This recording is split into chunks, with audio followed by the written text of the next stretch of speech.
નમસ્કાર, હર હર મહાદેવ. આજે શ્રાવણ માસનો પ્રથમ દિવસ અને આ મહિનામાં ખાસ શિવજીને આ મહિનો અતિ પ્રિય હોય છે.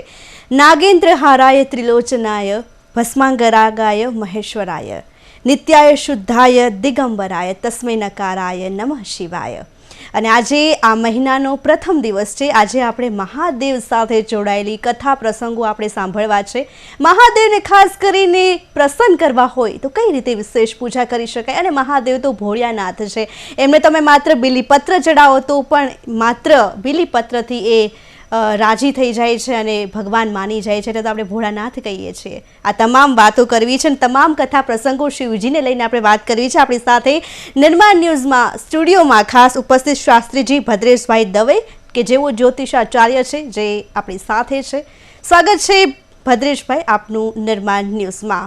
હર હર મહાદેવ. હર હર મહાદેવ. સૌપ્રથમ આનંદની વાત છે કે આજનો દિવસ ખૂબ પવિત્ર માસ અને પવિત્ર શ્રાવણ માસમાં કે શ્રાવણ માસનો પ્રારંભ થતો હોય ને હર હર મહાદેવના નાદથી ગુંજી ઉઠતું હોય સમગ્ર વિશ્વ. એવું કહેવામાં આવે કે એવો મહોલ્લો ના હોય, એવી શેરી ના હોય, એવી પોર ના હોય, કે એવી સોસાયટી ના હોય, કે એવી ચીજ ના હોય કે જ્યાં હર હર મહાદેવ જય ભોલેનાથ એનો નાદ થતો ના હોય. કારણ કે બધા શરૂઆત કરતા હોય, દિવાળીની શરૂઆત થાય એના આગલો દિવસોના જે શરૂઆત હોય 100 દિવસ પહેલા, એટલે એને દિવાસો કહેવામાં આવે. આ દિવાસોના 100 દિવસ પછી દિવાળી આવે તો દિવાળીની શરૂઆત અને દિવાસાની શરૂઆત થઈ ગઈ હોય. દિવાસો અને દિવાળીની વચ્ચે જે શ્રાવણ માસનો પ્રથમ દિવસ અને પુણ્ય પવિત્ર માસ, અને એવું દરેક દેવતાઓને કંઈક ને કંઈક પ્રિય હોય. જી, એટલે ભદ્રેશભાઈ કે મહાદેવની આ શ્રાવણ મહિનો જ કે પસંદ છે. આ મહિના પાછળનું કોઈક તો એવું કારણ હશે, કંઈક તો એવી માન્યતા હશે.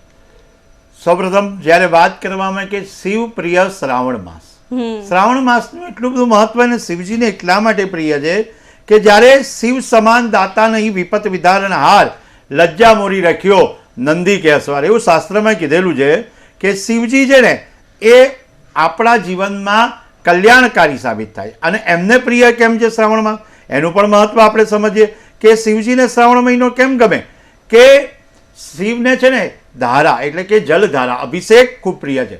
આ મહિનામાં વર્ષા ઋતુની શરૂઆત થઈ ગઈ હોય, આમ તો ચાતુર્માસમાં વર્ષા ઋતુની શરૂઆત થતી હોય, અને એવા દિવસોમાં શ્રાવણ માસમાં ભગવાન શિવ અને શ્રાવણ માસ પ્રિય સનત કુમારોએ આ મહિનાનું મહત્વ કીધેલું છે. માન્યતા એવી છે કે દેવી પાર્વતી અને માર્કંડ ઋષિની તપસ્યા સાથે જ સમુદ્ર મંથન સાથેની આ કથા કીધેલી.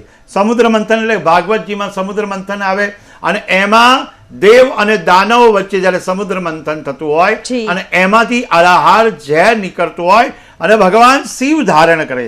ભગવાન શિવને ખાસ કરી આ ખૂબ પ્રિય મહિનો છે. એના માટેની એવી વાત છે કે આ મહિનામાં એક મહિનો તમે ભગવાન શિવનું નામ લો, ઓમ નમઃ શિવાય મંત્રનો જપ કરો. અને એવું કહેવામાં આવે છે એ પણ ન થાય તો ભગવાનના સાનિધ્યમાં ખાલી બેસી જાવ તો પણ ફળની પ્રાપ્તિ. તમે કીધું એ જ પ્રમાણે કે ભગવાન તો ભોળિયો છે, ભોળાનાથ. વખાણ ક્યાં કરું મેં રાખો કે ઢેર કા, ચપટી ભભૂત મેં હૈ ખજાના કુબેર કા. શાસ્ત્રમાં લખેલું એક વખાણ ક્યાં કરું મેં, જેના આપણે ગુણાનુવાદ ગાવાના હોય એ શિવજીના વખાણ કઈ રીતે થાય. એટલે કીધેલું છે કે શિવજીના વખાણ કરવા માટે રાખો કે ઢેર કા, ચપટી ભભૂત મેં હૈ ખજાના કુબેર કા.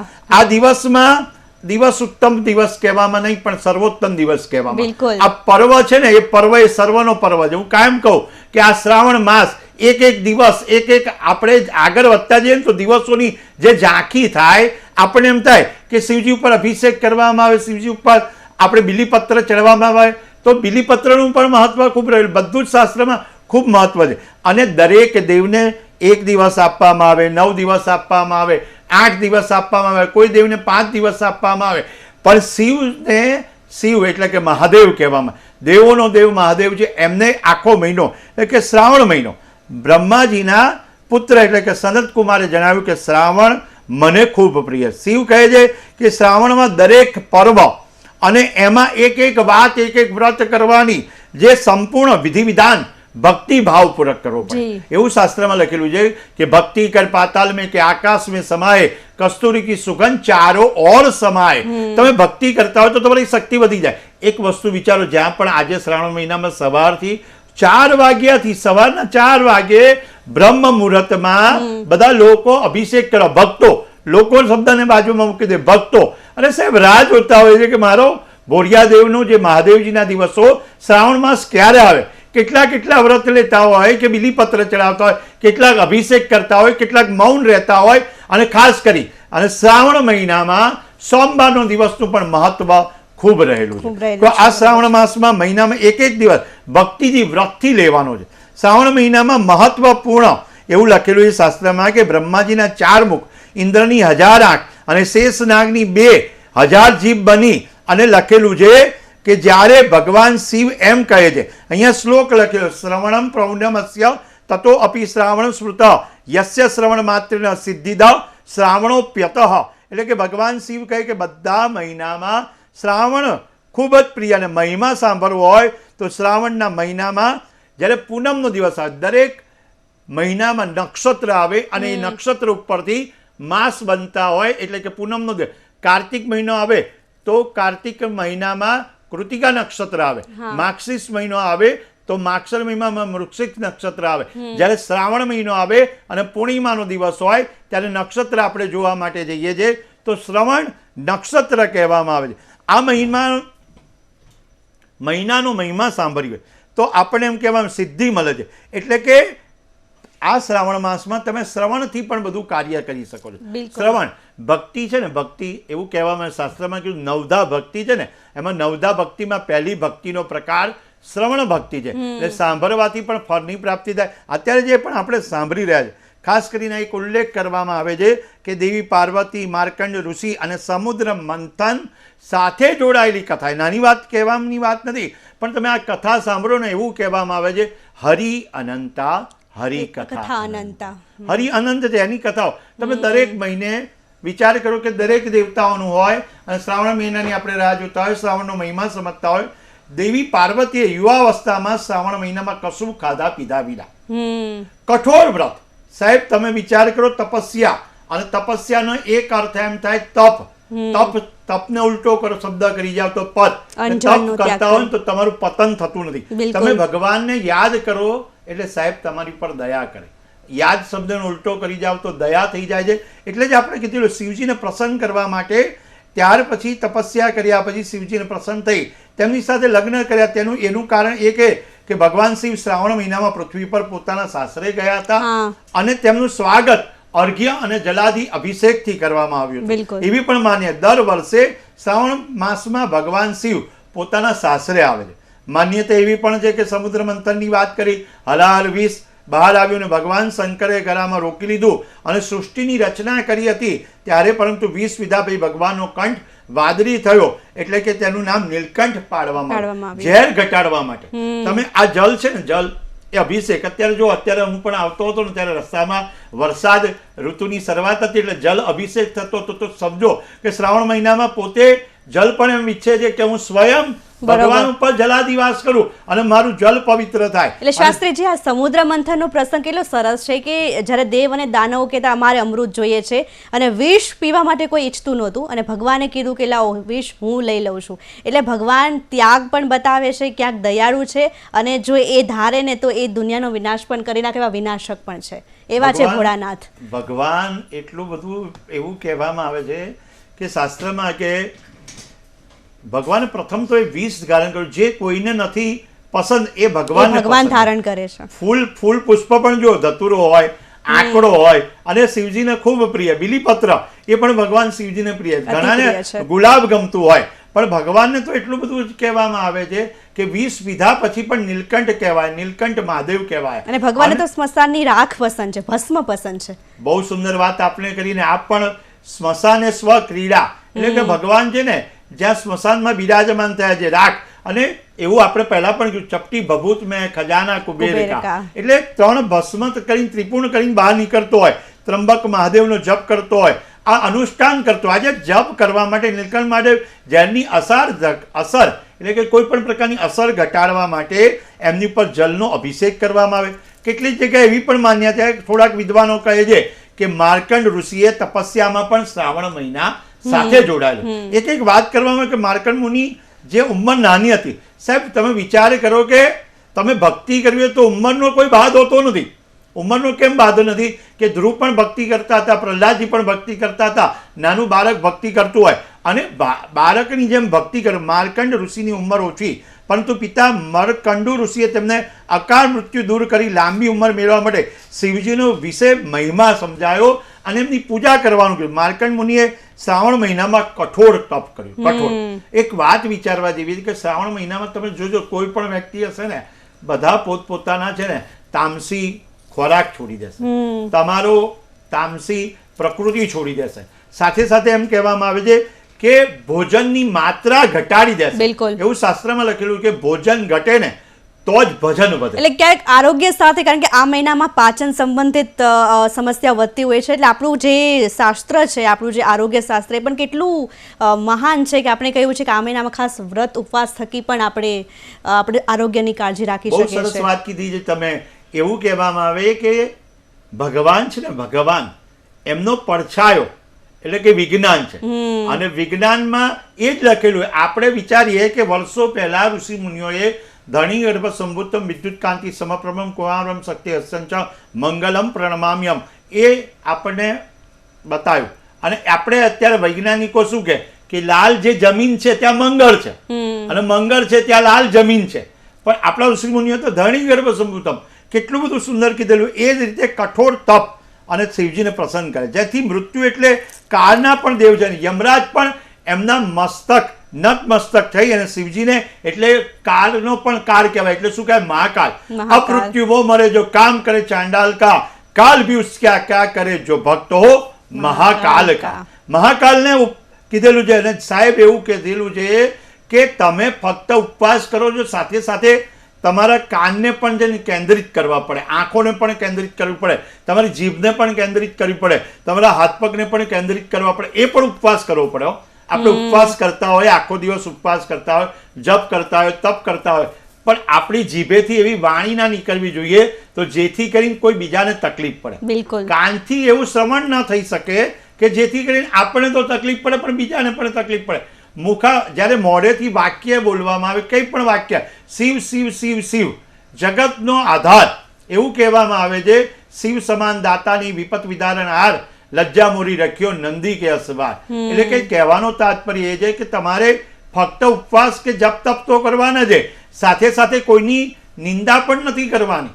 આખો મહિના લગી નિંદા નથી કરવાની. કોઈ પણ સામાન્ય તમારે કોઈ પણ કામ કરવું હોય ને તો તમારે જોજો વિચાર કરવો પડે કે ભગવાન શિવજીએ ચંદ્ર ધારણ કર્યો છે. બિલકુલ મસ્તકે ચંદ્ર ધારણ કરીને ભગવાન બિરાજમાન થાય તો સમજો કે તમારા મસ્તક ઉપર તમારે ચંદ્ર બિરાજમાન કરીને કામ કરવાનું છે. એવું લખ્યું છે શાસ્ત્રમાં કે ગુસ્સા કમ ઓર મુસ્કુરાહટ જ્યાદા.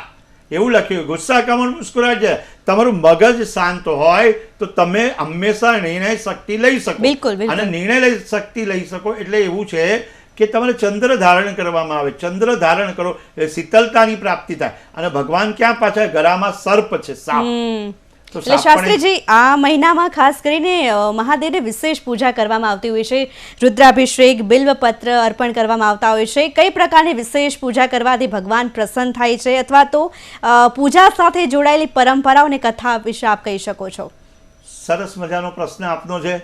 કારણ કે જો આ એક વસ્તુ એવી છે કે તમે જ્યારે કંઈ પણ માધ્યમથી કાર્ય કરતા હોય, આપણે નિર્માણ ટીવીના માધ્યમથી આપણે કાર્ય કરીએ તો શ્રાવણ માસમાં ખાસ કરી પાર્થિવ પૂજન એટલે કે મહત્વ ખૂબ રહેલું. કુષ્માંડ ઋષિના પુત્ર મંડપે પાર્થિવ પૂજાની પરંપરા શરૂ કરી. તેની ઉંમર અને સમૃદ્ધિ વધે એના માટે ઉંમર આ મહિનામાં ખાસ કરીને એવું કહેવામાં આવે, શ્રાવણ મહિનામાં તમે રામ ભગવાન અને શનિદેવ પણ પાર્થિવ શિવલિંગ બનાવી અને ભોળાનાથની પૂજા કરતા. એટલે પાર્થિવ શિવલિંગની પૂજાનું મહત્વ રહેલું. સાથે સાથે એવું કહેવામાં આવે છે બિલીપત્ર રોજ 108 બિલીપત્ર શિવજીને એટલે કે મહાદેવજીને ચડાવવા પડે. અને મહાદેવજીને બિલીપત્ર ચડાવવામાં આવે ત્યારે એની ઉપર રામ ચંદનથી શ્રીરામ લખવામાં આવે અથવા તો એકલું રામ પણ લખવામાં આવે. જે ત્રિદલમ એટલે કે 3 પાંખના જ્યાં બિલ્લી હોય ત્યાં દરેક ઉપર રામ રામ રામ શબ્દ લખવામાં આવે અને મહાદેવજીને ચડાવવામાં આવે. નિયમિત તમારે 11, 21 કે 108 બિલીપત્ર નિયમિત ભગવાનને ચડાવવામાં આવે.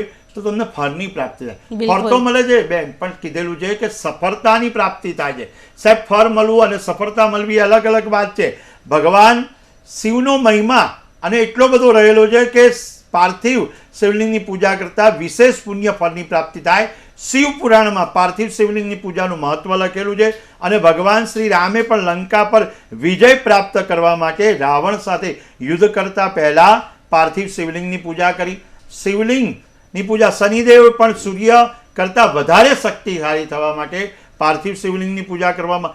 આ પૂજા કરવાથી શું ફળ મળે? ધન, ધાન્ય, આરોગ્ય, પુત્ર અને સંતાનની પ્રાપ્તિ થાય. માનસિક પીડામાંથી દૂર થવાય. માનસિક ને સારી. ઘણા લોકો ફિઝિકલી એક્ટિવ ના હોય પણ મેન્ટલી એક્ટિવ હોય. ઘણા લોકો મેન્ટલી એક્ટિવ હોય તો ફિઝિકલી ના હોય, પણ મેન્ટલી અને ફિઝિકલી બોથ પ્રેઝન્ટેશન.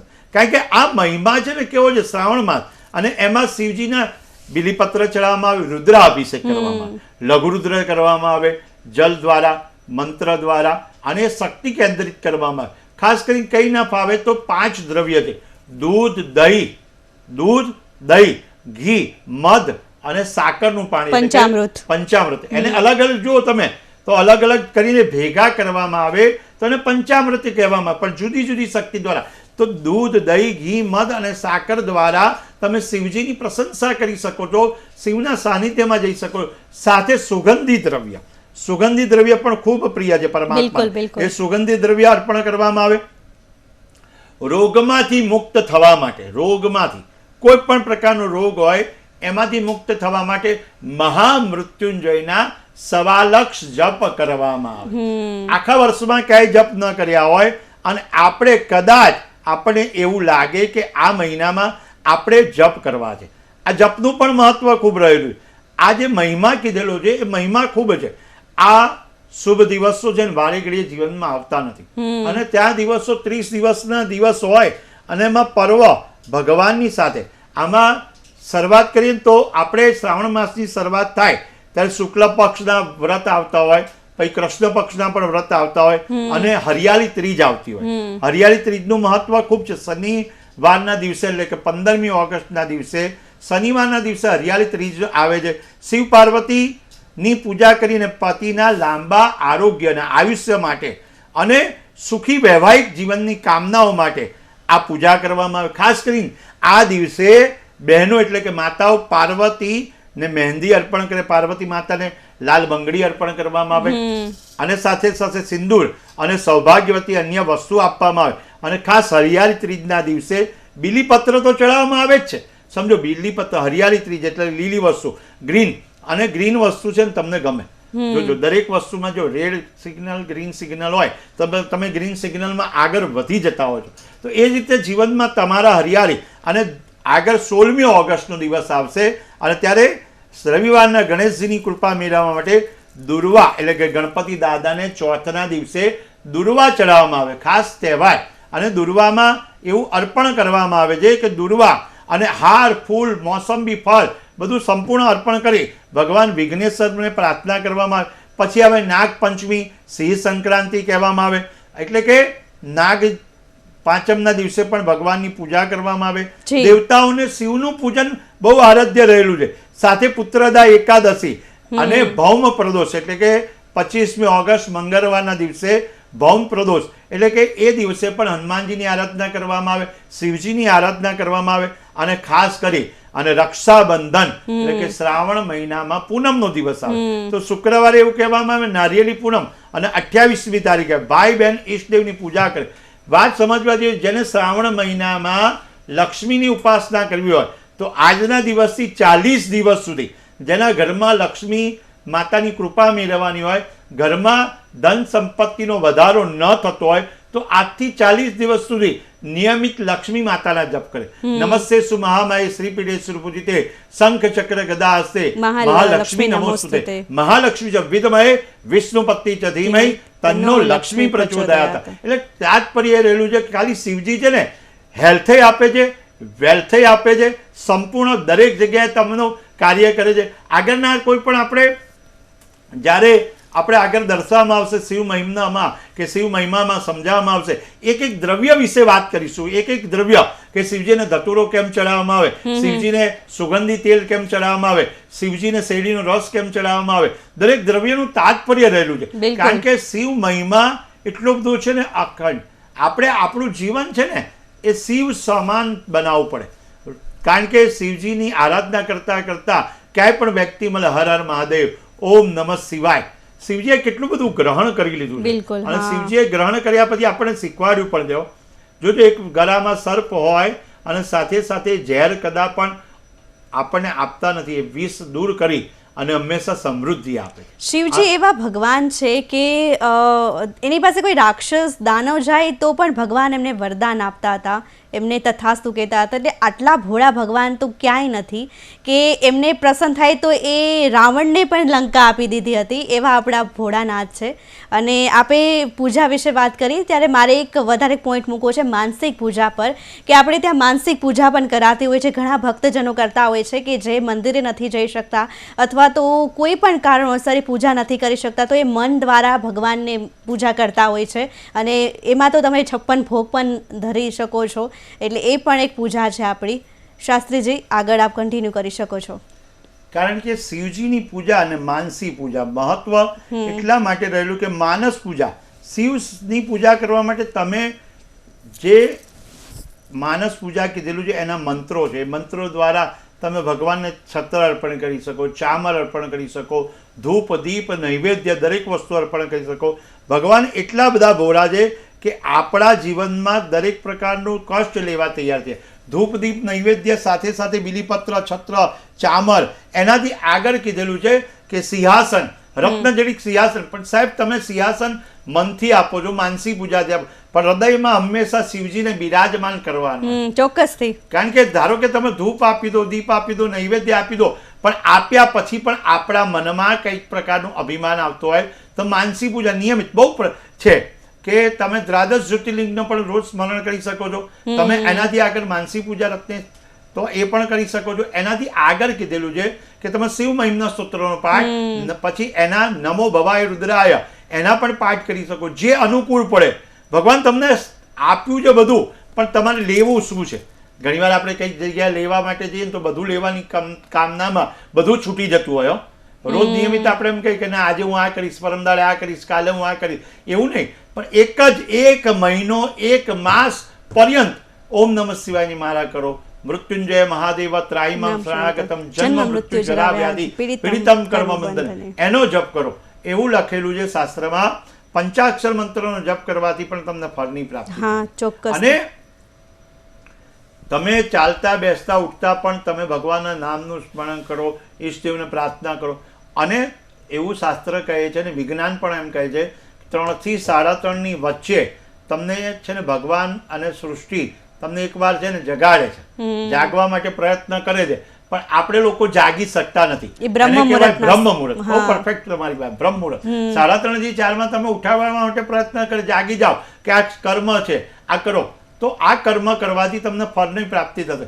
તો આપણને પણ શ્રાવણ મહિનામાં આ ફળ મળે એના માટે જો આપણે નિયમિત વહેલા સૂઈ જઈએ અને વહેલા ઉઠી જઈએ, 4, 4:30 વાગે ઉઠી અને સ્નાનાદિ કર્મ પરવારી અને એક આસન લગાવીએ અને શિવની જોડે બેસી જઈએ, મહાદેવમાં બેસી જઈએ અને ઘીના દીવો પ્રાગટ્ય કરીએ અને ભગવાન પર બિલીપત્ર ચડાવી અભિષેક કરીએ, ચોક્કસથી આપણને ફળની પ્રાપ્તિ. ચોક્કસથી. અને ભગવાન શિવ તો ભલે એક મહિના માટે ભલે વિશેષ મહત્વ હોય, પણ આપણા શિવજી તો જન્મો જન્મ છે, અનાદિ અનંત કાળ સુધી શિવજી છે, અજન્મ છે. તો આ શિવજીનો આ શ્રાવણ મન છે ભક્તજનો માટે ખાસ ભક્તિ કરવા માટે, તો શિવજીને પ્રસન્ન કરવા માટેનો અવસર છે. તો શાસ્ત્રીજી ભદ્રેશભાઈ દવે, આપ અમારા નિર્માણ ન્યૂઝ સ્ટુડિયોમાં આવ્યા અને અમારા ભક્તજનોને આપે શિવ અને મહાદેવ વિશે, કથાઓ વિશે, પ્રસંગો વિશે, વિશેષ પૂજા વિશે આપ માહિતગાર કર્યા, બદલ આપનો ખૂબ ખૂબ આભાર. હર હર મહાદેવ. હર હર મહાદેવ. તો દર્શક મિત્રો, હોટ ટોપિકના કાર્યક્રમમાં હાલ બસ આટલું. ફરી મળીશું નવા વિષય પર. રજા આપશો. નમસ્કાર. હર હર મહાદેવ.